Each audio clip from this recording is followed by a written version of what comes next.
ఒక్కసారి అటు చూడన్న, అక్కడ డబ్బు ఉన్నోడు ఉన్నాడు, డబ్బు లేనోడు ఉన్నాడు. కానీ నీలాగా డబ్బు అంటే పడి తెచ్చే జబ్బు ఉన్నోడు ఎవడు లేడన్న. అక్కడ సమస్యలో ఉన్నోళ్ళు ఉన్నారు, సంతోషంగా ఉన్నోళ్ళు ఉన్నారు. కానీ నీలాగా స్వామివారి శాలువాల మీద డబ్బులు సైడ్ చేసి సంపాదించుకున్న వాళ్ళు ఎవరు లేరన్న.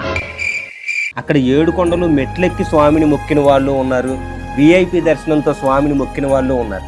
నీలాగా సెట్లేసి స్వామిని మొక్కిన దరిద్రులు మాత్రం ఎక్కడా లేరన్నా, ఈ భూ ప్రపంచంలోనే లేరన్నా. అదేంటో చర్చికి మాత్రం సెట్ అయ్యి ఎందుకన్నా?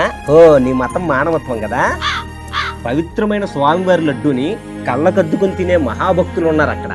నీలాగా లడ్డూని కల్తీ చేసి అందులో కోట్లు తినే బకాసురులు మాత్రం ఎవరూ లేరు. పాలు లేకుండా నెయ్యి ఎలా వచ్చిందంటావు? అదంతా మిరాకిల్. ఆ మిరాకిల్ పేరే కెమికల్ అన్నా. అసలు ఈయన మాట్లాడుతున్నారు. అసలు ఆ తిరుపతిలో అంటే ఇంతవరకు తెలియదు, నేను ఆ టేస్ట్ కూడా తెలియదు. నువ్వు తినవు కదా అని చెప్పి ఏది పడితే అది కలిపేస్తావన్నా. అబ్బా దొరికిపోయానే. నువ్వు బొట్టు అని చెప్పి బొట్టు బిల్ల పెట్టుకున్నప్పుడే దొరికిపోయావన్నా. ఈజీగా తీసి ఇచ్చు కదా అని. అందుకే నిన్ను కూడా ఈజీగా తీసేశారు అధికారం నుంచి.